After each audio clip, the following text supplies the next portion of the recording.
They've been all over the news lately. Movie star Ezra Millers' recent escapades have taken the 24-hour news cycle by storm. They are accused of a variety of heinous crimes, including the likes of grooming, assault, and even kidnapping. But what's really going on? Are they really guilty of all those acts, or is it just another case of celebrity gossip being taken a step too far? Well, these questions and more will all be answered in this video, so buckle up and grab some popcorn, because today we'll be investigating the turbulent tale of Ezra Miller.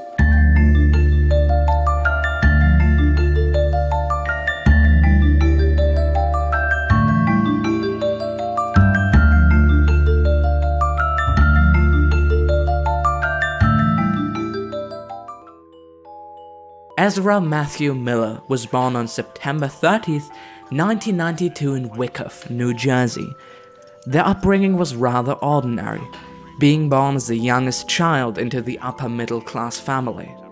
Their first introduction to the show business would be at the young age of 6, when Ezra would take opera singing lessons in order to combat their severe speech impediment. From an early age on, Ezra would express interest in the entertainment industry, coming from a line of performers. Were you the first one in the family that said, I want to get into the acting profession? I remember when I told my dad I was 8, and I was like, Dad, I'm going to be a performer, artist, actor. Their parents, a mother that worked as a modern dancer, and a father that operated in the publishing business, would be very supportive of their child's passion. Him being initially kind of taken aback, but then having a really quickly coming to the conclusion aloud that it's kind of advantageous that you know what you want to do. I mean, you're 8.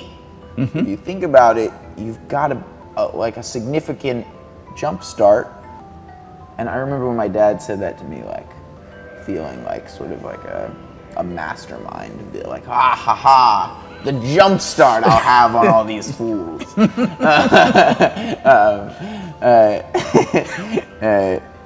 So yeah, no, I've gotten nothing but support. And Miller would soon begin acting in local plays and other theatrical productions. But the height of their popularity was yet to come, for better or for worse. Ezra, age 16, would experience their first true taste of the limelight in 2008, when they starred in the drama After School. After managing to land the role by acting in several short films beforehand, the dark nature of the movie served as a perfect showcase of Ezra's ability to display roles with much more emotional depth than was usual for actors their age. The film was a success, and they would drop out of their private school almost immediately after its release. And with their departure from the academic world being finalized, Miller was finally able to focus on what they loved most. The success of the film opened many doors to the 17-year-old. The very same year, they would go on to star in a variety of indie movies and TV shows, each one more prosperous than the last. And steadily, they would build up a reputation as the independent film market's newest starlet, a role that would put one or the other eye on them. Over the next few years, Ezra's platform saw immense growth, going from starring in a few indie movies to being part of DC's Justice League and other massive projects such as the revered Harry Potter franchise, soon establishing themselves as a household name. However, this wasn't enough for the aspiring movie star. Throughout their early career, their activist nature would shine through again and again.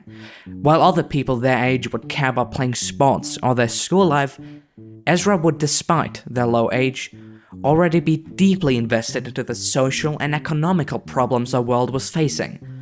But their dedication to making change would clash with the interests of others.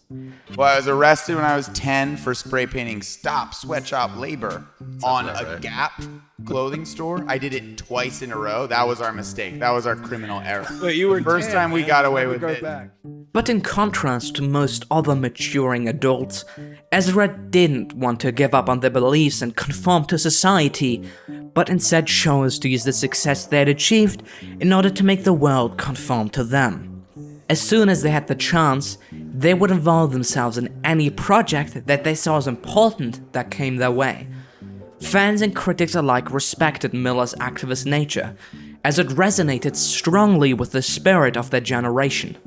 Coming out as non-binary in 2018 and advocating towards a more progressive world that was more accepting towards different identities and cultures. It appeared as if Ezra Miller was a perfect example of a modern movie star, adored by their fans and critics alike. But this impeccable image, like any, came crashing down in one of the most unexpected ways. During the February of 2020, more and more strange headlines about the icon started popping up everywhere across the internet. The incident that seemingly set off this bizarre chain of events was a video posted to Twitter that would give us a first insight into Miller's deteriorating mental state. Learn it? Did you want to fight? Is that the deal? Whoa, bro. Fight?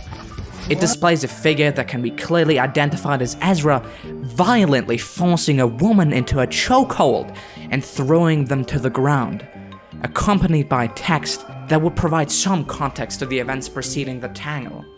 Okay, so I'm exposing Ezra Miller because they just attacked my friend at a bar after she jokingly challenged them to a fight. They took it way too seriously and chokeslammed her to the ground. The strange clip circulated social networks for a while in response to the sheer outlandishness of the post by the few that had seen it, until it was picked up by tabloids who pushed the story into the limelight. According to these sources, the woman had been speaking to Miller at the bar prior to the quarrel. She said she inquired about the actor's feet, visible in flip-flops, after noticing some wounds which Miller explained were battle scars from a fight. After discussing how they got them, she began to walk away, but turned around and joked, "But just so you know, I could take you in a fight."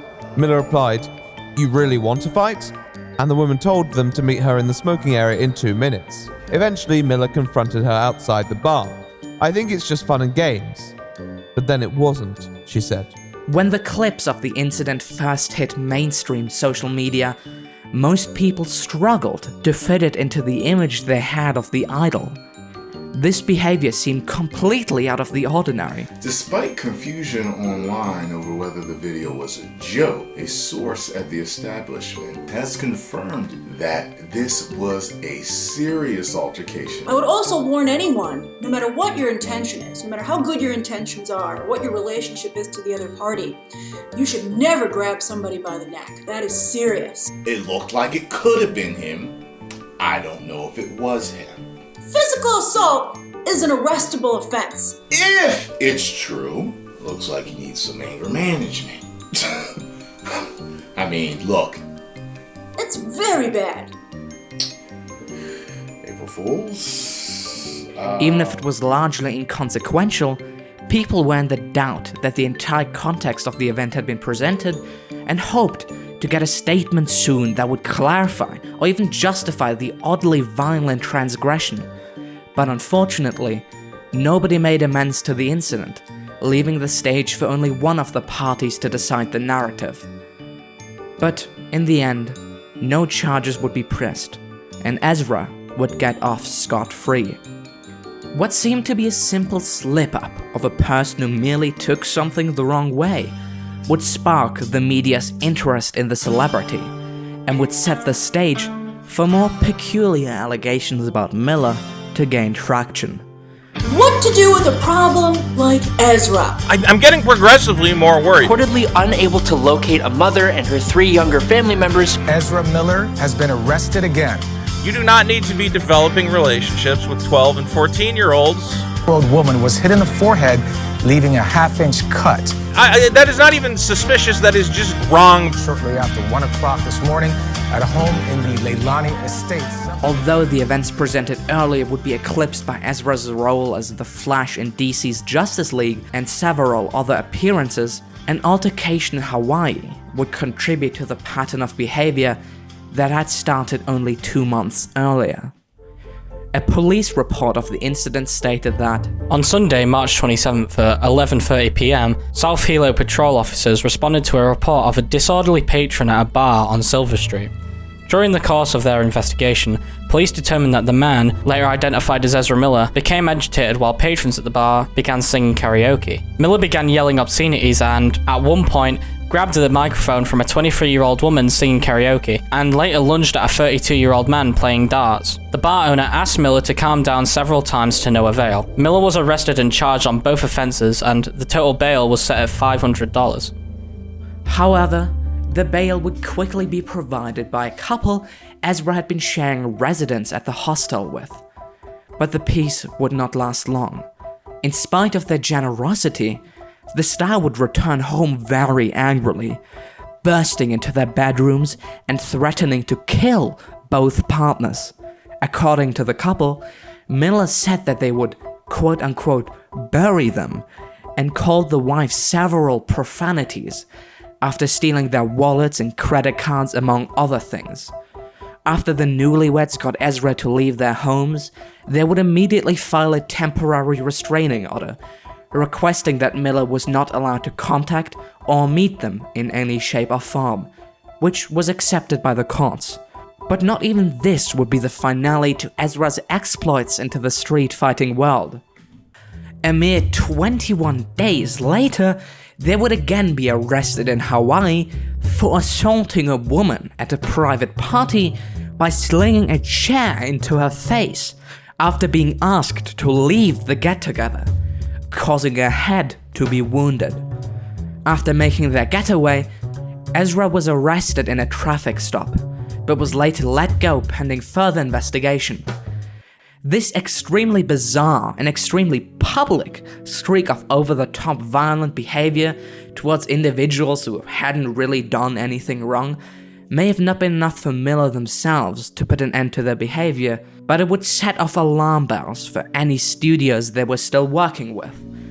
While Ezra was taking it on with random innocent people for no real reason, Warner Brothers and DC executives held an emergency meeting regarding their weird adventures, leading to them being dropped from any future projects of either of the companies.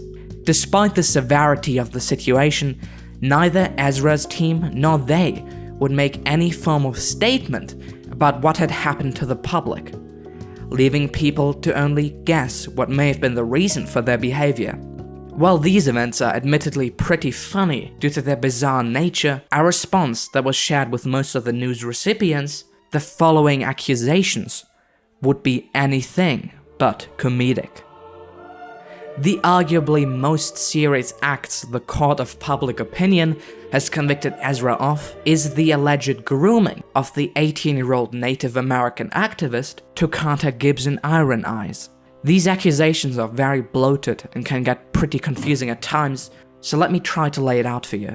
According to Gibson's parents, who are alleging the act, Ezra, 23 at the time, met her in 2016, when they were visiting the Standing Rock Reservation in North Dakota, when she was 12 years old. Starting at this point, Ezra would develop a platonic friendship to the Native American girl, much to her parents' disapproval. Miller would even fly them out 2 years later to visit the set of the upcoming Fantastic Beasts movie, as she was a massive fan of the Harry Potter franchise at the time. Gibson's parents also make the claim that Miller would help the girl obtain various illegal substances, especially cannabis and LSD. And when they turned 18, Iron Eyes would decide to move in with Ezra. They would also make Ezra responsible for Gibson's decision to drop out of school in late 2021. At one point, Gibson's parents would fly out to Miller's residence, where they would find their bruised daughter without a phone, driver's license, or credit card.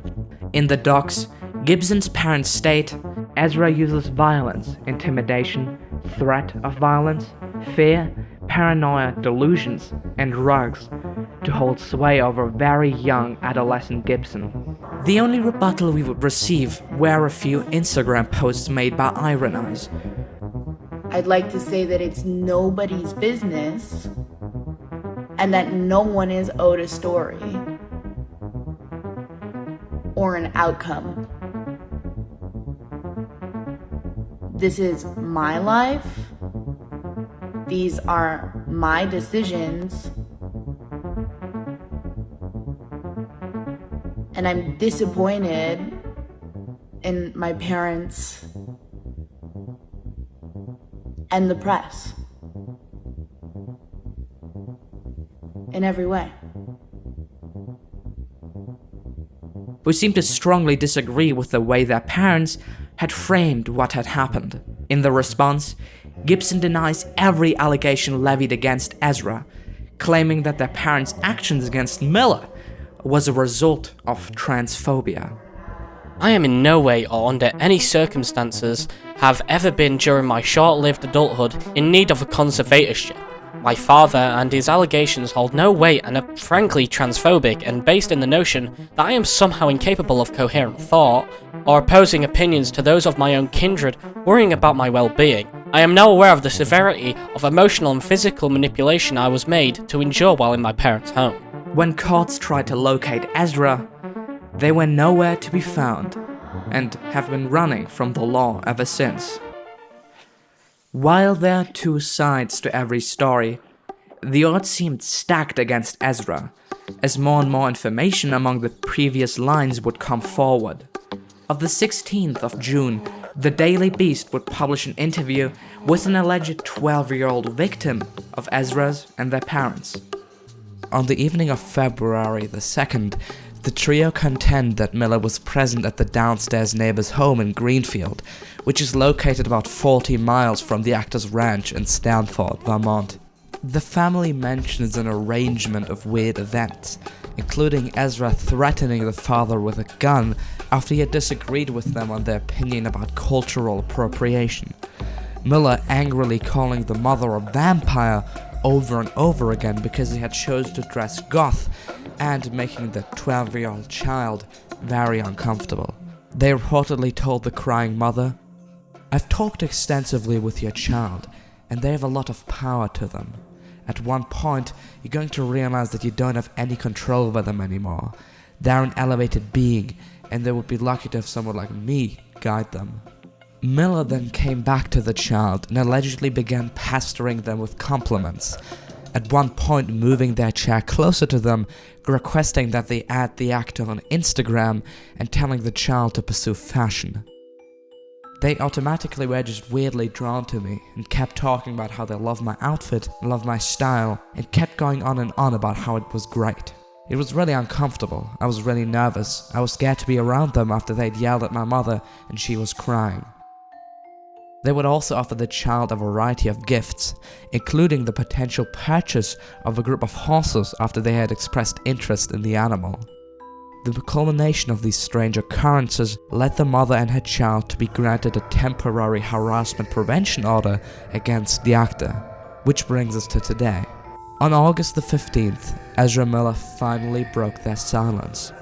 In a statement to Variety, Ezra said, "Having recently gone through a time of intense crisis, I now understand that I am suffering complex mental health issues and have begun ongoing treatment. I want to apologize to everyone that I have alarmed and upset with my past behavior. I'm committed to doing the necessary work to get back to a healthy, safe, and productive stage in my life." And to outsiders, it seemed that the unfortunate series of events that had unfolded over the past years was finally ending. The story of Ezra Miller is one of wasted potential. It just crushes your spirit to see someone waste their talent like this when they were once flying so high for the sake of petty conflicts with others. When I first started researching this video, I really wanted there to be an untold story, something everybody had looked past, but after delving into it further, it's clear that Ezra has some deep-rooted problems that cannot be ignored and also seem pretty unfixable. A public apology is nothing but a hollow gesture, and what Ezra Miller did wasn't a mistake, but a result of a powerful person being let off the hook for their inexcusable behavior again and again without having to face any consequences. It's clear that they need help, and that they need that help right now, and it remains to be seen if they will follow up on their promises, but it looks like this puts an end to the turbulent tale of Ezra Miller.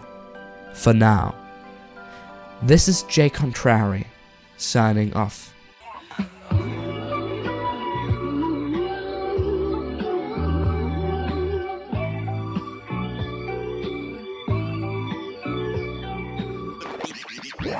Yeah.